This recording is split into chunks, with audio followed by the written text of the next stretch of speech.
고린도전서 2장 14절부터 3장 1절까지입니다. 같이 읽습니다. 시작. 육에 속한 사람은 하나님의 성령의 일을 받지 아니하나니 저희에게는 미련하게 보임이요 또 깨닫지도 못하나니 이런 일은 영적으로라야 분변함이니라. 신령한 자는 모든 것을 판단하나 자기는 아무에게도 판단을 받지 아니하느니라. 누가 주의 마음을 알아서 주를 가르치겠느냐? 그러나 우리가 그리스도의 마음을 가졌느니라. 형제들아, 내가 신령한 자들을 대함과 같이 너희에게 말할 수 없어서 육신에 속한 자, 곧 그리스도 안에서 어린아이를 대함과 같이 하노라. 아멘. 예수 그리스도의 부활 이후에 약속하신 대로 성령이 임하신 것은 종말론적인 사건입니다.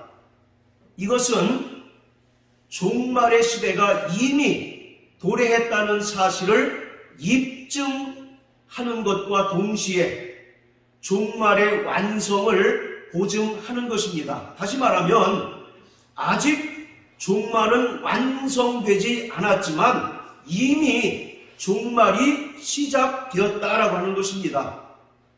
결국 종말이라고 하는 것은 예수 그리스도가 다시 오셔서 마귀와 그를 추종하는 모든 세력을 멸하시고 완전히 심판하시고 성도들이 신령한 몸의 부활을 맞이하게 될 때 비로소 완성이 되는 것입니다. 성도들이 받은 구원은 미래에 완전히 이루어질 것이지만 지금 현재에도 이미 성취되었고 성도들은 그 구원을 누리고 있습니다. 그리고 그 증거로서 우리에게 임하신 성령, 그리고 성도들이 성령을 체험하는 것이 바로 그 증거인 것입니다.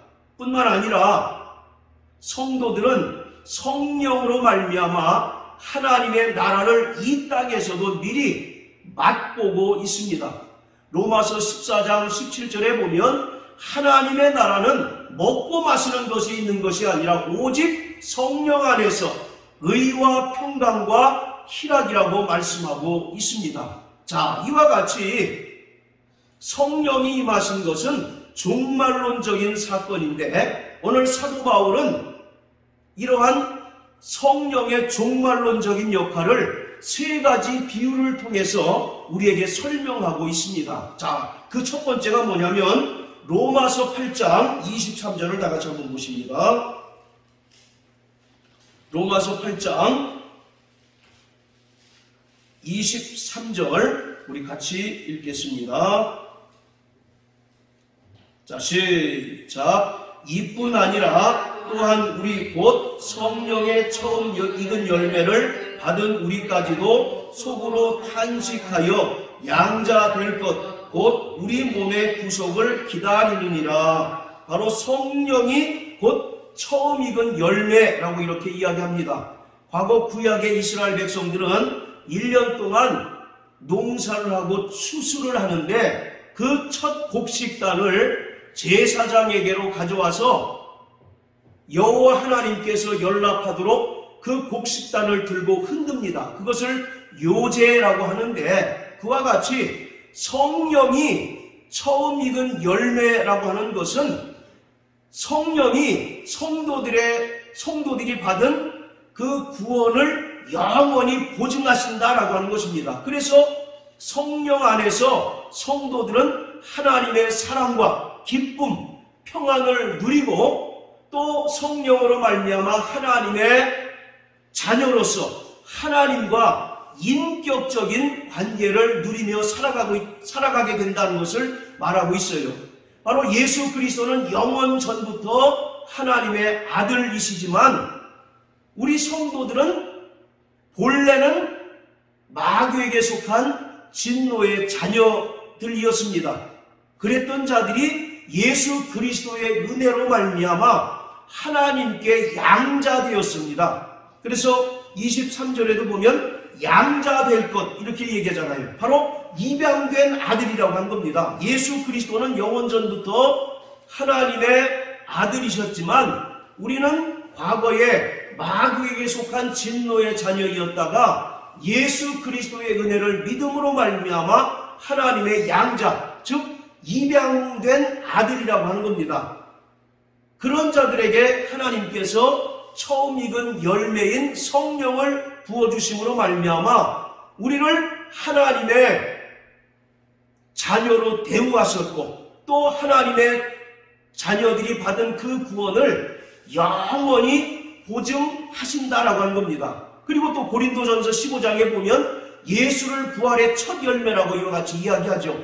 바로 예수가 바로 부활의 첫 열매라고 하는 것은 그 뒤에 추수될 모든 성도들도 예수와 같이 신령한 몸의 부활을 맞이하게 될 것이라는 것을 이야기하고 있는 거예요. 그래서 바로 성령을 처음 익은 열매로 우리에게 주셨다라고 하는 것은 우리가 받은 이 구원이 영원한 보증을 받게 되었다라고 하는 것을 말하고 있는 겁니다. 자, 그리고 또 두 번째는 고린도후서 1장을 다 같이 한번 보십니다. 고린도후서 1장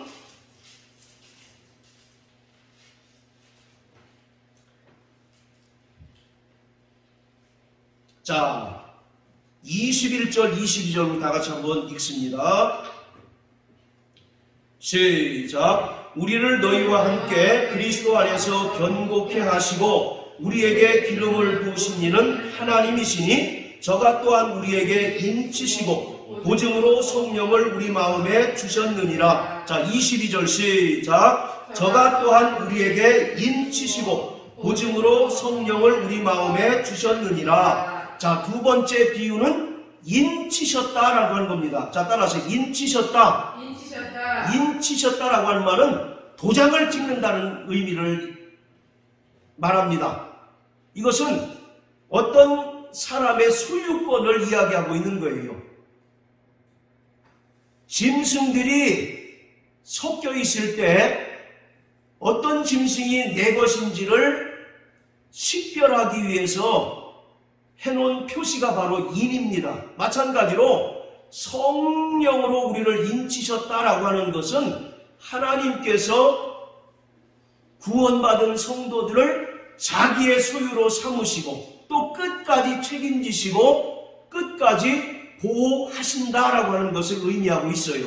그래서 요한일서 5장 18절에 보면 하나님께로서 난 자가 저희를 지키심에 악한 자들이 만지지도 못한다라고 말씀하고 있습니다. 그리고 또 로마서 8장 끝절에 보면 우리를 향하신 그 하나님의 사랑을 어떠한 피조물도 끊을 수 없다라고 이와 같이 분명히 말씀하고 계십니다. 오늘 이처럼 우리는 성령으로 말미암아 인맞은 자가 된 것입니다. 이것은 하나님께서 성령을 통해서 우리의 그 구원을 보증하사 우리를 영원히 하나님의 아들로서 지켜주시고 끝까지 보호해 주신다라고 하는 그런 의미가 담겨져 있는 것입니다. 자, 그리고 세 번째가 뭐냐면 보증으로 성령을 우리에게 주셨다라고 하는 겁니다. 이 보증이라고 하는 말은 쉽게 얘기해서 보증금 또는 첫 할부금 그런 의미입니다. 예를 들어서 우리가 물건을 살 때 할부로 이제 그 물건을 사면 첫 할부금을 내게 되는데 그것을 바로 보증이라고 이렇게 얘기합니다. 이것은 고대 헬라 세계에서 쓰던 그 상업 용어예요. 자, 우리가 첫 번째 할부금을 지불함으로 인해서 그 물건이 누구의 것이 되는 겁니까? 바로 내 것이 되는 것이죠. 그리고 마지막까지 전부 다 완불하겠다라고 하는 그 의미가 담겨져 있는 것처럼 하나님께서 성령으로 우리에게 보증으로 주셨다라고 하는 것은 바로 우리가 받은 이 구원이 중도에 흔들리거나 또는 상실됨이 없이 바로 하나님께서 끝까지 그것을 보호하시고 책임지심으로 말미암아 우리가 신령한 몸의 부활에 이르게 되고 또 장차 하나님의 나라를 상속받게 될 때까지 우리 믿음을 지켜주시고 또 우리가 받은 그 구원을 끝까지 바로 견고케 책임져 주신다라고 하는 사실을 설명하고 있는 거예요. 그래서 바로 우리는 이 종말의 시대에 성령으로 살지 않고서는 우리가 가진 믿음을 유지할 수 없는 그런 시대에 살아가고 있는 것입니다. 바로 예수 그리스도가 십자가에 달려 죽으시고 부활하신 후에 약속하신 성령을 부어주셨는데 그 성령이 임함으로 말미암아 바로 이미 우리에게 종말이 시작되었다라고 하는 사실을 입증하는 결정적인 사건이 되는 거예요. 그리고 또 성령이 우리에게 임함으로 말미암아 우리가 장차 예수 그리스도가 영광 중에 다시 오시고 또 성도들이 신령한 몸의 부활을 맞이할 때까지 하나님께서 우리가 받은 이 구원을 끝까지 견고케 하실 뿐만 아니라 우리의 믿음을 책임지시고 우리의 영혼을 끝까지 보호해 주신다라고 하는 분명한 증거, 결정적인 증거가 바로 성령이 임하신 사건인 것입니다. 그렇기 때문에 우리는 성령을 받아야 합니다. 할렐루야. 또 날마다 성령 충만해야 합니다. 사람들은 성령 충만이라고 하는 것을 하나의 구호로 생각하기 쉬워요. 그러나 이것은 구호가 아니라 구호이기 이전에 이미 바로 우리 영혼의 생사가 달린 대단히 중요한 문제인 것입니다. 그래서 우리가 지식적으로 신앙생활하는 사람과 또 성령의 인도함을 받는 그런 신앙생활하는 자들의 그 결과가 천국과 지옥의 차이만큼 다르게 된다라고 하는 사실을 우리가 분명하게 깨달아야만 하는 것입니다. 하나님께서는 예수의 은혜로 말미암아 구원받고 성령으로 거듭난 자들을 교회로 부르셨습니다. 교회라고 하는 것은 에클레시아라고 하는데 이것은 이 벽돌로 만든 건물을 의미하는 것이 아니라 성도들의 무리, 하나님의 피로 사신 성도들의 모임을 바로 에클레시아, 교회라고 이와 같이 이야기합니다. 왜냐하면 교회를 떠나서는 우리가 절대적으로 믿음을 유지할 수 없기 때문에 그렇습니다. 교회를 떠나서는 우리의 믿음을 보존할 수 없기 때문에 그렇습니다. 여러분들 신약 성경이 총 27권으로 구성이 되어 있는데 계속 말씀드리지만 이 순서는 기록된 연대에 따라서 배열된 것이 아니다라고 말씀을 드렸어요. 자, 마태복음, 마가복음, 누가복음, 요한복음은 예수 그리스도를 알도록 하기 위해서 기록한 것입니다. 영생이 무엇입니까? 요한복음 17장 3절에 보면 영생은 유일하신 참 하나님과 그가 보내신 자 예수 그리스도를 아는 것이다 라고 말씀한 것처럼 우리는 마태복음, 마가복음, 누가복음, 요한복음을 통해서 하나님과 그가 보내신 자 예수 그리스도를 알므로써 구원받고 또 영생을 얻게 됩니다. 그리고 사도행전을 통해서 성령의 충만함을 받게 됩니다. 자, 그 다음부터 로마서부터 계시록 전에 있는 유다서는 전부 서신서예요. 결국 이것은 무엇을 얘기하냐면 교회론을 이야기하고 있는 겁니다. 예수를 믿고 구원받고 성령으로 거듭난 자들이 끝까지 신령한 몸의 부활에 이를 때까지 믿음으로 살기 위해서는 교회 안에 소속되어져야 하고 교회를 통해서 양육되고 교회를 통해서 철저하게 영적인 성숙을 이뤄내야 한다는 겁니다. 그래서 로마서부터 유다서까지는 전부 다 교회에 관련된 또 교회를 통해서 성도들이 어떻게 영적 성장을 이뤄야 하는가에 대한 그러한 말씀이에요. 왜냐하면 교회는 신앙의 어머니이기 때문에 그렇습니다. 자, 따라하세요. 교회는 신앙의 어머니다. 우리는 하나님의 말씀을 통해서 거듭났습니다. 할렐루야. 그래서 로마서 8장의 말씀과 같이 하나님을 아버지라고 부르게 돼요. 이제 우리가 새롭게 태어나게 된 것이지요. 그런데 이 세상에도 아이가 새로 태어나면 혼자 스스로 성장하고 혼자 스스로 자랄 수 있습니까? 어머니의 그 지극정성인 돌봄과 양육을 통해서 그가 유아기와 청년기와 장년에 이르기까지 성장할 수가 있는 것이지요. 이와 같이 예수를 믿고 구원받은 자들이 성령을 통해서 거듭나서 하나님을 아버지라고 부르게 되었다면 이제는 에클레시아, 교회에 소속되어서 신앙의 어머니인 교회를 통해서 철저하게 양육받고 진리로 가르침을 받을 때 그 믿음이 영적인 성장을 이루게 되는 거예요. 그래서 에베소서 4장 13절 14절에 보면 그리스도의 장성한 분량에 이르도록 함이라고 이와 같이 말씀하고 있습니다. 그래서 교회를 떠나서는 그 믿음을 유지할 수 없습니다. 교회를 떠나서는 그가 마지막 신령한 몸의 부활에 이를 때까지 그 믿음을 끝까지 유지할 수 있는 방법이 없어요. 그래서 하나님께서는 예수 그리스도가 부활 승천하신 후에 약속하신 대로 성령을 보내주셨는데 성령이 이 땅에 임함으로써 주님의 몸된 교회가 비로소 생겨나게 된 겁니다. 그리고 그 주님의 몸된 교회를 통해서 철저하게 구원받은 성도들이 신앙적인 양육과 또 가르침을 받아서 영적인 성장을 이루고 저 영광스러운 하나님 나라에 이를 때까지 그 믿음을 유지할 수가 있는 것이죠. 그래서 성도들은 철저히 교회의 일원으로서 교회의 거룩한 질서를 따르고 교회를 통해서 주시는 그 성령의 음성을 듣고 순종해야 하는 것입니다. 자, 다시 본문으로 돌아가서요. 오늘 본문을 통해서 사도 바울은 작게는 고린도 교회, 크게는 예수 그리스도가 죽은 자 가운데서 부활 승천하신 후에 성령으로 말미암아 이 땅에 세워진 모든 지상의 교회에 세 부류의 사람들이 존재하고 있다라고 이렇게 이야기합니다.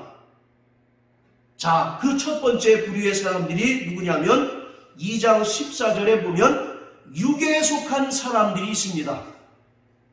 이 육에 속한 사람들은 그 속에 성령이 없으므로 구원받지 못한 자연인들을 말합니다. 그리고 이들은 교회에 정기적으로 출석하고 또 교회 예배에 참석은 하지만 여전히 마귀에게 속하여 마귀의 자녀로 살아가고 있는 자들을 이야기하고 있어요.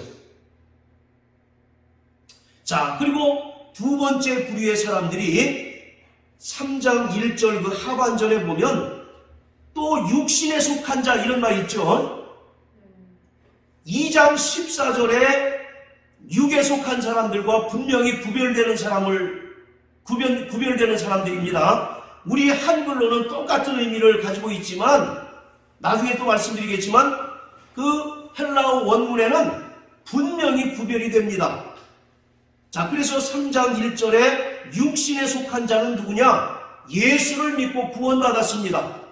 또 성령으로 거듭난 자들이에요. 그렇지만 여전히 옛 습관을 벗어버리지 못하고 육신의 정욕을 따라서 육체의 지배를 받고 사는 사람들을 바울은 육신에 속한 자라고 이렇게 기록하고 있습니다. 그리고 이들은 특히 믿는 자들 가운데 어린아이와 같은 자들이에요. 즉 영적으로 미성숙한 자들을 가리키고 있습니다. 그래서 3장 1절에 보면 육신에 속한 자 곧 그리스도 안에서 어린아이들을 대함과 같이 한다라고 이렇게 얘기하죠. 그래서 이들이 중생은 체험했습니다. 그렇지만 여전히 불신자 때의 그 습관을 따라서, 불신자였을 때의 그 성품을 따라서 사는 영적으로 미성숙한 자들을 가리키고 있습니다. 자, 여기 딱 표시해 놓으시고 히브리서 5장을 다 같이 한번 보십니다. 히브리서 5장 12절 13절.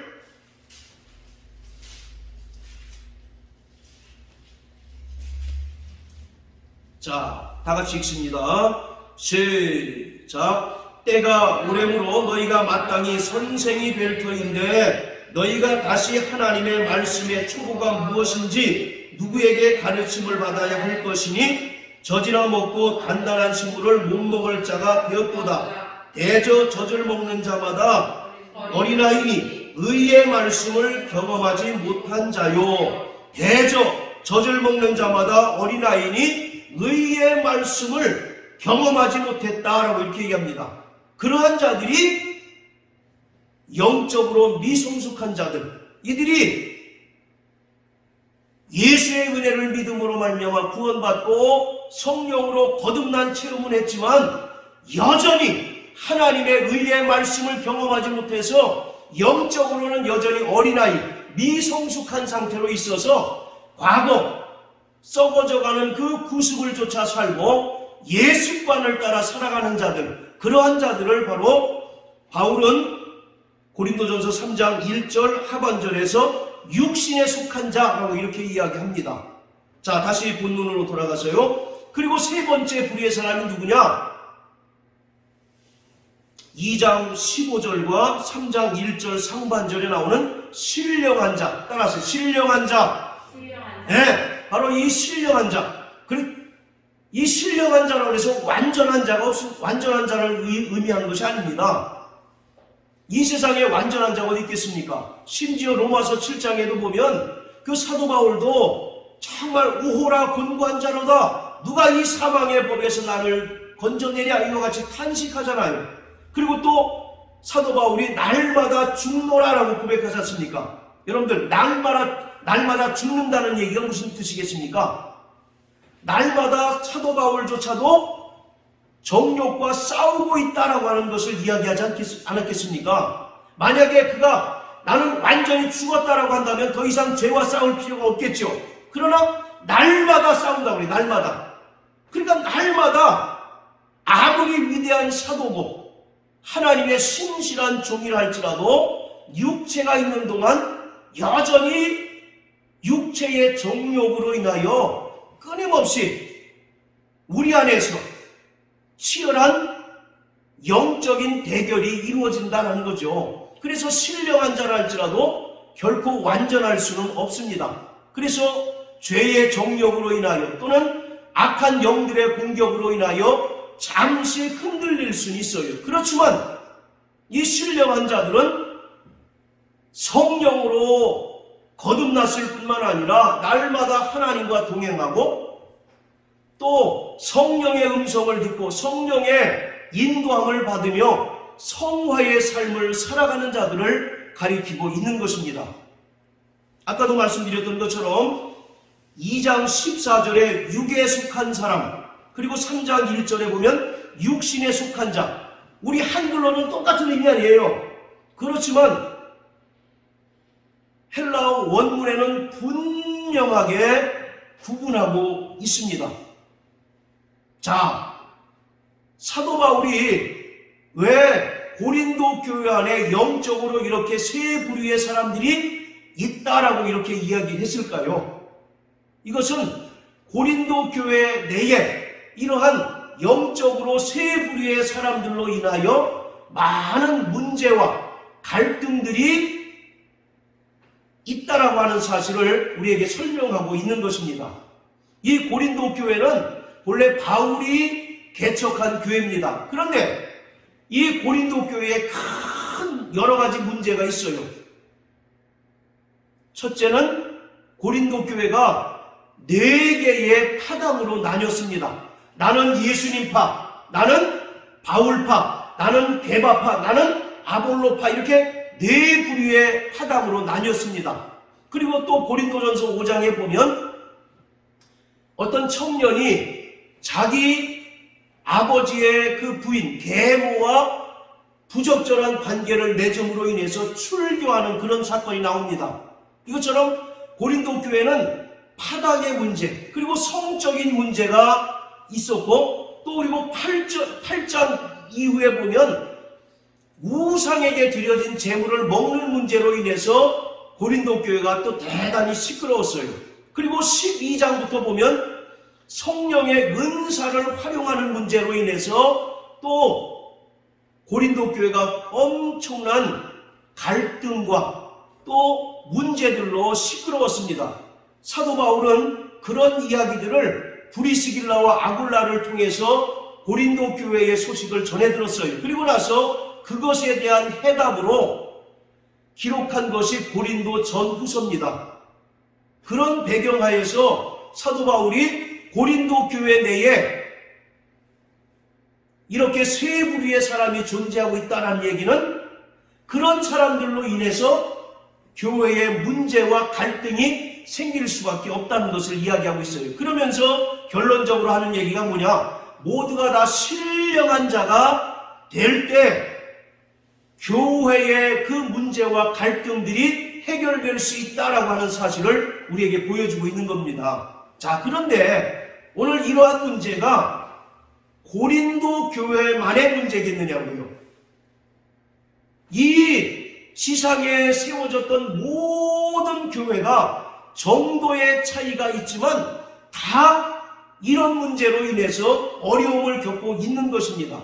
어찌 보면 오히려 교회가 이런 문제들이기 때문에 더 기도하고 더 성령으로 살려고 몸부림치는지도 몰라요. 교회 안에 있는 불신자들, 그리고 성령으로 거듭났지만 여전히 육체의 정욕대로 살려고 하는 그 부류의 사람들, 또 한 부류는 이제 신령한 자, 이 세 부류가 작은 무리 안에 있다고 생각해 보세요. 문제가 발생하지 않는 것이 오히려 더 이상할 정도 아니겠습니까? 오늘 이 고린도 교회의 모습은 현재 한국 교회의 자화상이에요. 또 결국 우리 모든 성도들의 신앙생활의 민낯을 보여주고 있는 것입니다. 어떤 사람은 정기적으로 교회에 출석을 하지만 여전히 불신자인 채로 살아가요. 그리고 어떤 사람은 성령으로 거듭나고 또 구원받았다 하지만 여전히 옛 습관을 버리지 못하고 육체의 정욕대로 살아가는 사람들이 있는가 하면, 또 어떤 사람은 정말 날마다 성령 충만하고 또 신령한 신앙생활을 추구하는 그런 부류의 사람들이 있다는 거죠. 그렇기 때문에 교회 안에 끊임없이 문제가 생길 수밖에 없다는 거예요. 그것에 대한 해답으로 사도 바울은 모두 신령한 자가 되어야 한다. 할렐루야. 그럴 때 교회 안에 있는 문제가 해결될 뿐만 아니라 오늘 우리 신앙생활에서 정말 우리가 부딪히는 그런 문제들, 얼마나 많은 문제들이 우리를 때로는 좌절케 하고 때로는 기쁘게 만듭니까? 그런 모든 여러 가지 문제에도 불구하고 신령한 자가 될 때 모든 것을 견디고 이기고 최종적으로 신령한 몸의 부활에 이르게 될 것을 말씀하고 있는 겁니다. 자, 따라하세요. 나 영혼아 신령한 자가 되자. 보통 신령 그러면 우리는 산신령 자꾸 생각하잖아요. 계룡산 무슨 도사. 그래서 마치 영통하다. 자꾸 이런 거 생각하는데, 여기서 신령하다라고 하는 것은 앞날을 예견하고 앞날을 알아맞추는 점쟁이나 어떤 무당을 이야기하는 것이 아니라 영적인 것을 추구하는 사람이 바로 신령한 자입니다. 그리고 하나님과 날마다 인격적인 교제를 나누고 하나님과 나 사이에 막힌 것이 없는 자가 바로 신령한 자예요. 자, 그렇다면 이 세 부류의 사람들을 우리가 좀 더 자세하게 한번 살펴보도록 하겠습니다. 자, 첫째 14절에 보면 육에 속한 사람, 이것을 영어 성경에는 어떻게 번역하느냐면 성령이 없는 자라고 이렇게 번역합니다. 그리고 킹제임스 성경에는 자연인이라고 이렇게 번역하고 있어요. 여전히 예수 그리스도의 은혜를 믿지 않는 바로 불신자라는 얘기죠. 그러니까 교회 안에 있어도 이 사람은 여전히 구원받았습니까? 못 받았습니까? 구원받지 못한 불신자를 가리키고 있는 거예요.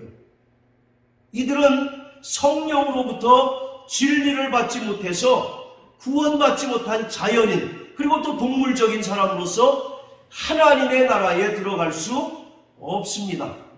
또 이러한 육계에 속한 사람들은 그 속에 성령이 없기 때문에 진리의 말씀이 선포되어도 마음으로 그것을 받아들이지 못하고 여전히 마귀의 권세 아래서 살아가고 성령의 인도함을 받지 못합니다. 그리고 이러한 자들은 성령의 일을 미련한 것으로 보고 깨닫지 못하게 됩니다. 그렇기 때문에 교회에서 가장 큰 문제의 원인을 제공하는 사람들이 첫 번째, 육에 속한 사람들입니다. 자, 우리 유다서 1장을 다 같이 한번 보십니다. 유다서 1장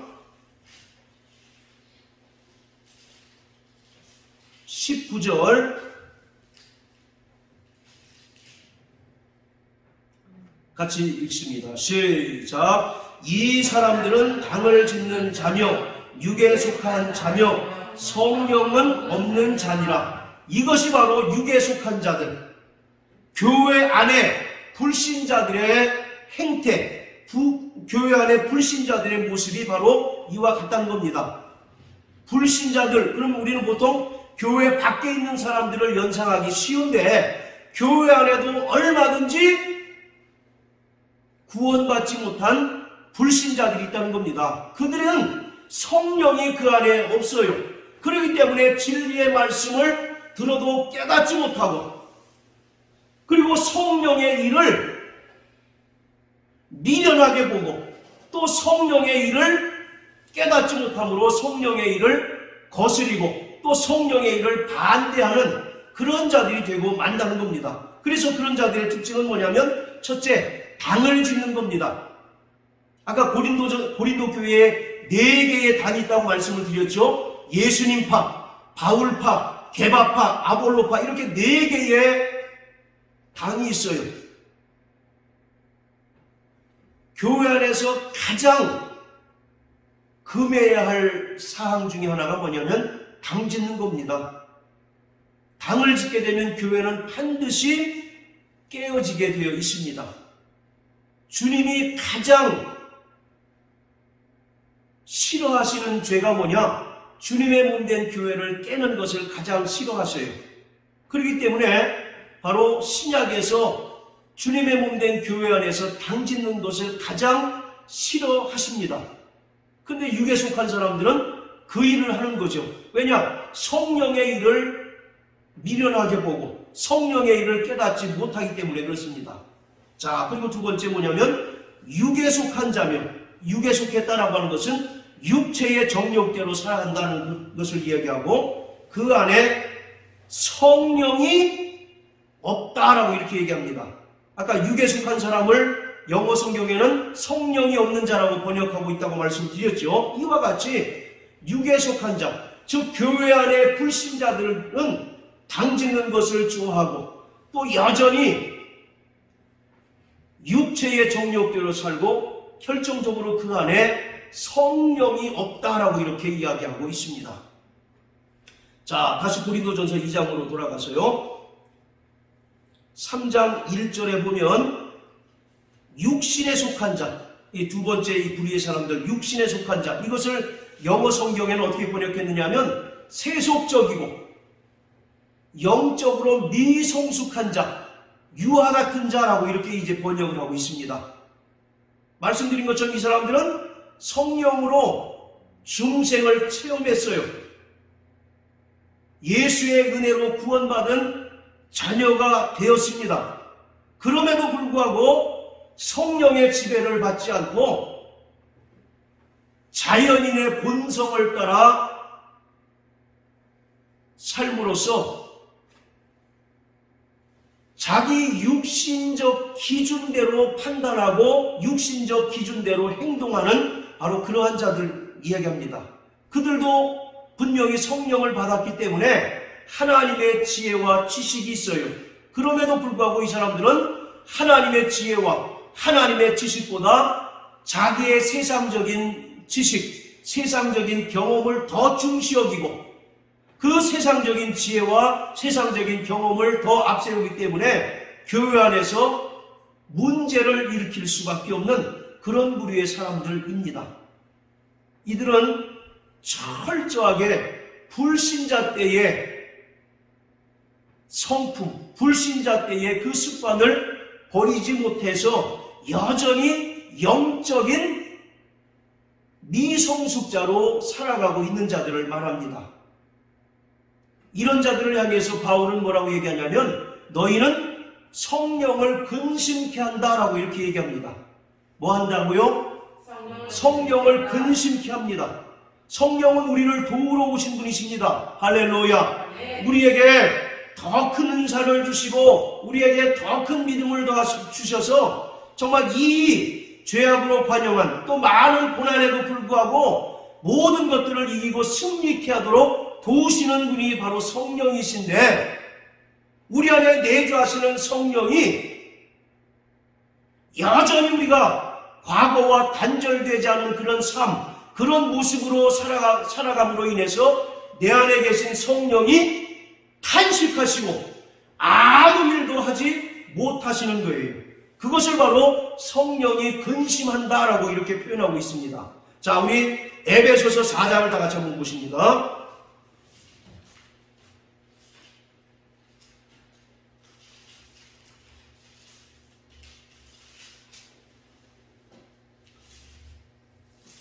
자, 좀 긴데 우리 4장 17절부터 30절까지 교독하시겠습니다. 그러므로 내가 이것을 말하며 주 안에서 증거하노니 이제부터는 이방인이 그 마음에 포망한 것으로 행함같이 너희는 행하지 말라.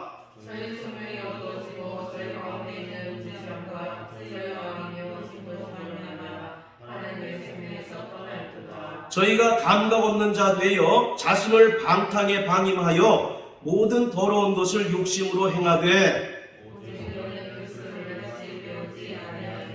진리가 예수 안에 있는 것 같이 너희가 과연 그에게서 듣고 또한 그에게서 가르침을 받았을진데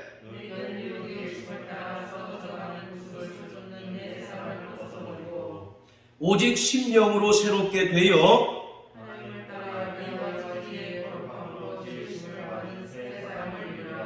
그런즉 거짓을 버리고 각각 그 이웃으로 더불어 참된 것을 말하라. 이는 우리가 서로 지체가 됨이니라. 마귀로 틈을 타지 못하게 하라.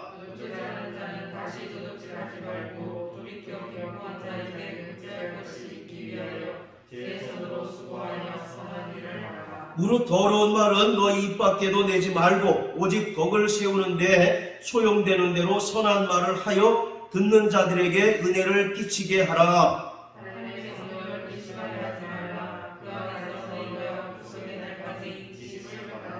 자, 30절 다 같이 한번 읽습니다. 시작. 하나님의 성령을 근심하게 하지 말라. 그 안에서 너희가 구속의 날까지 인치심을 받았느니라. 아까 인치심에 대해서 말씀을 드렸죠. 성령으로 하나님께서 인치셔서 우리를 자기의 소유로 삼으시고 또 끝까지 우리를 보호해 주십니다. 그것이 바로 성령의 인치심인데 이렇게 예수로 말미암아 구원받고 성령으로 중생한 성도들이 과거 자연인일 때의 그 모습 그대로 살게 되면 우리 안에 계신 성령이 어떻게 되신다고요? 근심하실 수밖에 없어요.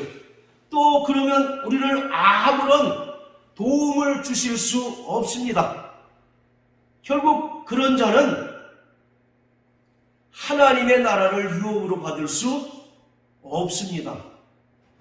자, 18절 19절에 보세요. 저희 총명이 어두워지고 저희 가운데 있는 무지함과 저희 마음이 굳어짐으로 말미암아 하나님의 생명에서 어떻게 했다고요? 떠나 있도다. 저희가 감각 없는 자 되어 자신을 방탕에 방임하여 모든 더러운 것을 욕심으로 행하되 성령으로 중생했어요. 성령으로 거듭났습니다. 그러나 여전히 과거에 썩어져가는 그 구습을 따라 삶으로 말미암아 그 영혼이 어두워져 버리고 말았습니다. 그래서 죄와 의를 분간할 수 없는 그런 지경에 이르게 되었습니다. 그러므로 결국 그러한 자들은 저희 마음이 굳어짐으로 말미암아 하나님의 생명에서 떠나 있도다. 이런 사람은 하나님의 나라에 들어갈 수 있을까요? 없을까요? 하나님의 나라에 들어갈 수가 없습니다.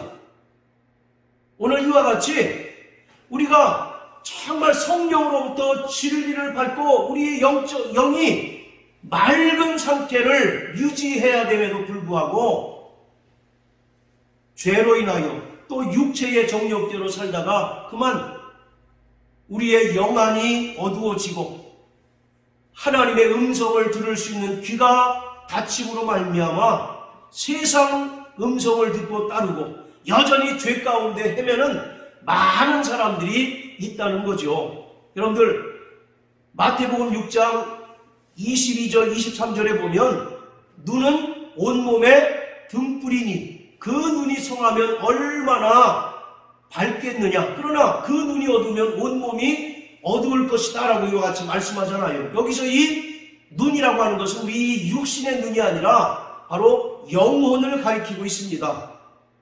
우리는 분명히 예수의 은혜로 말미암아 죄사함 받고 성령으로 거듭난 하나님의 자녀가 되었습니다. 할렐루야. 그렇지만 여전히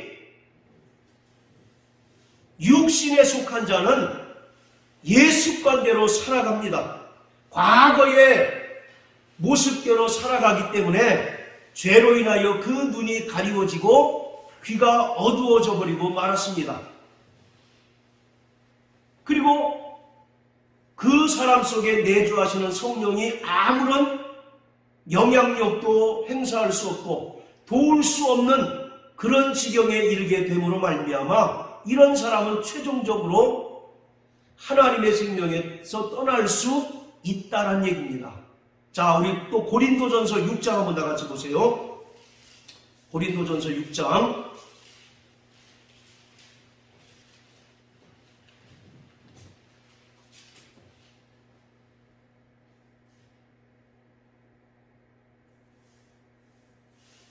자, 9절 10절 우리 한번 읽습니다. 시작. 불의한 자가 하나님의 나라를 유혹으로 받지 못할 줄을 알지 못하느냐. 미혹을 받지 말라. 음란하는 자와 우상 숭배하는 자나 간음하는 자나 탐색하는 자나 남색하는 자나 도적이나 탐남하는 자나 술 취하는 자나 후욕하는 자나 토색하는 자들은 하나님 나라를 유혹으로 받지 못하리라. 자, 이 말씀은 교회 밖에 있는 불신자를 향해서 바울이 이야기한 것일까요? 아니면 교회 안에 있는 자들을 대상으로 얘기한 것일까요? 성경은 교회 밖에 있는 불신자들에게는 큰 관심이 없습니다. 교회 안에 들어온 하나님의 자녀들에게 하시는 말씀이 성경 대부분이에요.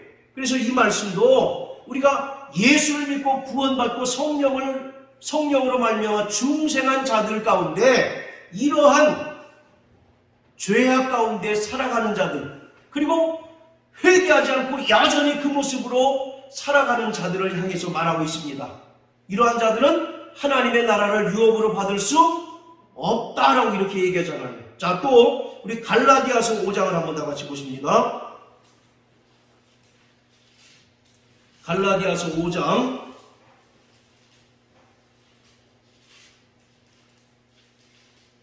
자 17절부터 21절까지 우리 또 읽습니다. 시작. 육체의 소욕은 성령을 거스리고 성령의 소욕은 육체를 거스리나니 이 둘이 서로 대적함으로 너희의 원하는 것을 하지 못하게 하려 함이니라. 너희가 만일 성령의 인도하시는 바가 되면 율법 아래 있지 아니하리라. 육체의 일은 현저하니 곧 음행과 더러운 것과 호색과 우상숭배와 술수와 원수를 맺는 것과 분쟁과 시기와 분냄과 당짓는 것과 불리함과 이단과 투기와 술취함과 방탕함과 또 그와 같은 것들이라. 전에 너희에게 경계한 것 같이 경계하노니 이런 일을 하는 자들은 하나님의 나라를 유혹으로 받지 못할 것이요. 21절에 보면 너희에게 경계한 것 같이 경계하노니, 이 말은 고린도전서에 너희에게 분명히 경고했다는 얘기를 하고 있거든요. 그렇기 때문에 다시 아까 우리가 읽었던 고린도전서 6장 9절 10절의 내용하고 똑같은 내용입니다. 예수를 믿고 구원받은 하나님의 자녀된 자들이 이런 일들을 행하게 되면, 육체의 정욕대로 살게 되면 그 결말은 어떻게 된다는 겁니까? 하나님의 나라를 유혹으로 받지 못한다는 얘기예요. 그래서 우리가 한 번 구원은 영원한 구원이라고 하는 잘못된 생각에 빠져서는 안 됩니다. 물론 하나님께서 우리의 구원의 보증이 되시고 또 우리를 인치시고 성령을 우리의 처음 익은 열매로 주셨기 때문에 하나님께서 우리에게 베풀어 주신 구원은 영원하고 완전합니다. 할렐루야. 그렇지만 오늘 우리가 그러한 하나님의 그 뜻과 기대와는 달리 여전히 구원받은 하나님의 자녀이지만 이렇게 육체의 정욕대로 살게 되면 하나님의 나라를 유혹으로 받지 못한다는 얘기는 구원을 최종적으로 받는다는 얘기입니까? 받지 못한다는 얘기입니까? 받지 못한다는 얘기잖아요. 하나님께서 우리에게 베풀어 주신 구원은 영원하고 완전한 구원이지만 그 구원을 끝까지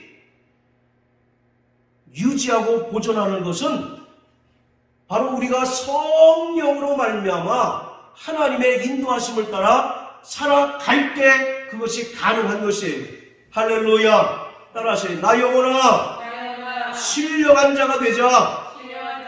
그래서 첫 번째, 두 번째, 육에 속한 사람과 육신에 속한 자는 계속 그 모양 그 모습대로 살게 된다면 결국은 하나님의 나라에 들어갈 수 없다란 얘기입니다.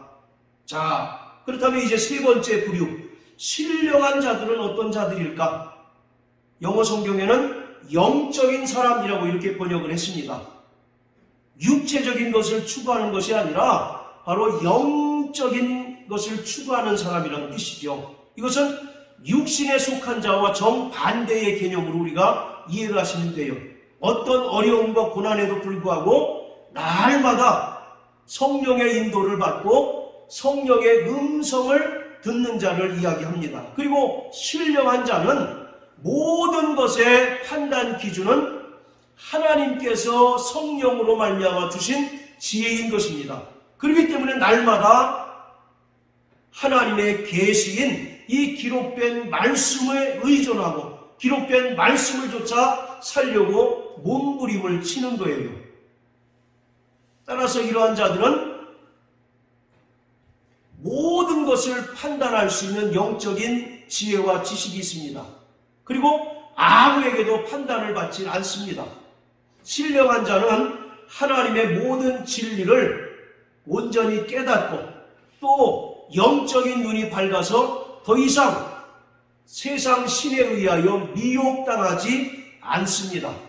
자, 우리 고린도전서 2장 10절 11절 우리 다같이 한번 읽으십니다. 10절 11절 시작. 오직 하나님이 성령으로 이것을 우리에게 보이셨으니 성령은 모든 것 곧 하나님의 깊은 것까지라도 통달하시느니라. 사람의 사정을 사람 속에 있는 영 외에는 누가 알리요? 이와 같이 하나님의 사정도 하나님의 영 외에는 아무도 알지 못하느니라. 오직 성령은 하나님의 깊은 것까지라도 통달하신다라고 말씀하고 있어요. 그렇기 때문에 신령한 사람은 바로 주의 마음을 가진 자들입니다. 자, 2장 16절 뭐라고 얘기합니까? 누가 주의 마음을 알아서 주를 가르치겠느냐? 그러나 우리가 그리스도의 마음을 가졌느니라. 즉 우리 안에 성령이 계심으로 성령께서 하나님의 뜻을 깨닫게 하시고, 또 신령한 자들은 하나님의 뜻을 많은 자들에게 전하고 증거하는 자라는 겁니다. 자, 우리 이사야 40장 한번 보십니다. 이사야 40장.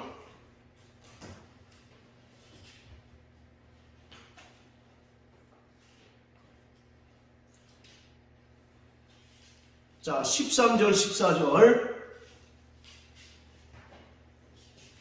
시작. 누가 여호와의 신을 지도하였으며 그의 모사가 되어 그를 가르쳤으랴. 그가 누구로 더불어 의논하셨으며 누가 그를 교훈하였으며 그에게 공평의 도를 가르쳤으며 지식을 가르쳤으며 통달의 도를 보여주었느냐. 바로 이사야 40장 13절은 고린도전서 2장 16절에서 바울이 인용을 했습니다. 그래서 그리스도의 마음, 또 주의 마음이라고 하는 것은 성령을 가리키고 있는 거예요. 그래서 신령한 자들은 그 안에 계신 내주하시는 성령으로 말미암아 하나님의 뜻을 깨닫고 하나님의 그 뜻을 통달한 자가 바로 신령한 자입니다. 오늘 저와 여러분이 다 신령한 사람이 되시기를 주의 이름으로 축원합니다.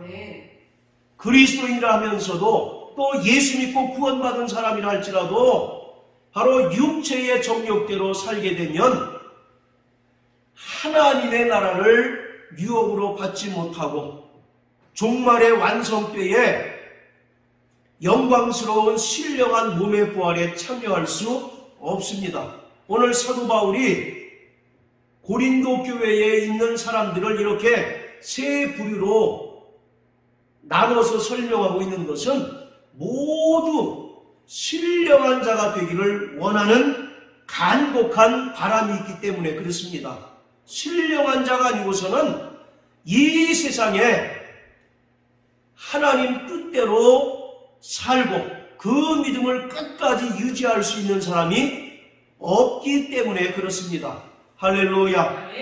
바로 신령한 자는 자기 육체의 정욕대로 살지 않고 날마다 성령의 음성을 듣고 하나님의 인도를 받으며 거룩한 교회의 그 질서를 따라서 하나님 뜻대로 살아가는 자들인 것입니다. 오늘 저와 여러분들이 바로 신령한 자가 되어서 하나님의 뜻을 깨닫고 그 뜻대로 순종하는 자 되시기를 주의 이름으로 축원합니다. 바로 하나님께서 우리에게 신령한 자가 되기를 원하는 것은 이 땅에서 주님의 몸된 교회를 온전히 세우도록 하시기 위함인 것입니다. 여러분들, 교회 안에 목사나 집사가 존재하는 목적이 뭡니까? 또 오늘 우리에게 성령의 충만한 은사와 열매를 주신 목적이 뭘까요? 은사를 자랑하라고 주신 것입니까? 그것 때문에 고린도 교회가 그렇게 많은 갈등이 발생할 수밖에 없었잖아요. 오늘 우리에게 은사를 주시고 또 성령의 열매를 요구하시는 것은 주님의 몸된 교회를 온전히 세우도록 하시기 위함입니다. 자, 우리 마지막으로요, 에베소서 4장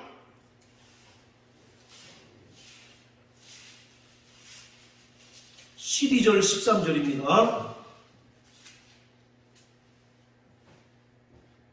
자, 같이 한번 읽어보시겠습니다. 시작. 이는 성도를 온전케 하며 봉사의 일을 하게 하며 그리스도의 몸을 세우려 하심이라. 우리가 다 하나님의 아들을 믿는 것과 아는 일에 하나가 되어 온전한 사람을 이루어 그리스도의 장성한 분량이 충만한 데까지 이르리니. 자, 12절에 보면 우리에게 은사를 주신 목적에 대해서 나옵니다. 여러분들 직분도 하나님께서 주신 은사입니다. 목사와 집사, 그리고 또 사도, 선지자, 복음 전하는 자, 그 모든 것들이 다 하나님께서 우리에게 주시는 그 은사예요. 보통 고린도전서 12장에 나오는 그 9가지만 은사로 생각하는 경우가 쉽지만 로마서 12장에도 은사에 대해서 나옵니다. 섬기는 은사 또는 그 위로하는 은사, 그런 은사들이 많이 나오죠. 그래서 로마서 12장에도 은사가 나오고 고린도전서 12장에도 성령의 은사가 나오지만 에베소서 4장 11절 12절 교회 안에 주어지는 그 직분도 하나님께서 성령을 통해서 주시는 은사입니다. 그 은사를 주시는 목적이 뭐냐면 그리스도의 몸을 세우려 하심이라. 따라하세요. 그리스도의 몸을 세우려 하심이라. 그리스도의 몸이 뭡니까? 교회죠, 교회. 그러면 그리스도의 몸을 세운다는 것은 뭐예요? 예배당 건축하는 겁니까? 더 웅장하고 화려하고 아름답게 멋지게 예배당을 짓는 것이 그리스도의 몸을 세우는 겁니까? 그것이 아니고 그것에 대한 또 설명이 13절에 나오는 겁니다. 이와 같이 성령의 은사를 주신 것은 교회 구성원 각자가 그리스도의 장성한 분량에 이르도록 온전한 사람이 되도록 도와주고 또 그를 인도하는 것이다 라고 이렇게 이야기하고 있는 거예요. 그럴 때 주님께서 기뻐하시는 진정한 교회가 만들어지는 것입니다. 교회 안에 여전히 변화받지 못한 불신자, 또 여전히 성령으로 거듭났지만 육체의 정욕대로 사는 자, 신령한 자가 함께 공존함으로 인해서 여러 가지 어려움이 있지만 사도 바울은 한결같이 신령한 자가 되어서 그리스도의 몸을 온전히 세우라고 말씀하고 있습니다. 골로새서 1장에 보면 우리에게 그리스도의 남은 고난을 주셨다는 겁니다. 그것은 우리가 교회를 온전히 세우는 것이에요. 교회가 뭡니까? 이 땅에 세워진 그리스도의 몸이고 이 땅에 세워진 천국입니다. 그렇기 때문에 우리는 교회를 떠나서는 신앙생활할 수 없고 교회가 성장할 때 우리의 믿음 또한 성장하고 성숙하고 자랄 수 있는 것이에요. 그렇기 때문에 우리는 늘 교회를 위해서 기도하고 교회의 형편을 살필 뿐만 아니라 그 교회가 주님께서 주신 그 사명을 온전히 감당할 수 있도록 정말 자신이 받은 그 은사를 통해서 섬기고 또 돕는 그런 역할을 하는 자들이 바로 교회의 구성원인 성도의 사명인 것입니다. 사랑하는 성도 여러분, 신령한 자 되시길 주의 이름으로 축원합니다. 날마다 성령의 음성을 듣고 또 하나님 뜻대로 사시는 저와 여러분들 되시길 바랍니다. 그리고 그 신령한 자가 되어서 오늘 주님께서 우리에게 분부하신 정말 이 땅에 세워진 주님의 몸된 교회를 온전히 세움으로 말미암아 교회의 구성원 하나하나가 믿음의 그 반열에서 낙오하지 않고 온전한 사람이 되도록 정말 우리가 섬기고 돕는 일에 열심을 다하는 모든 성도 되시기를 주의 이름으로 축원합니다.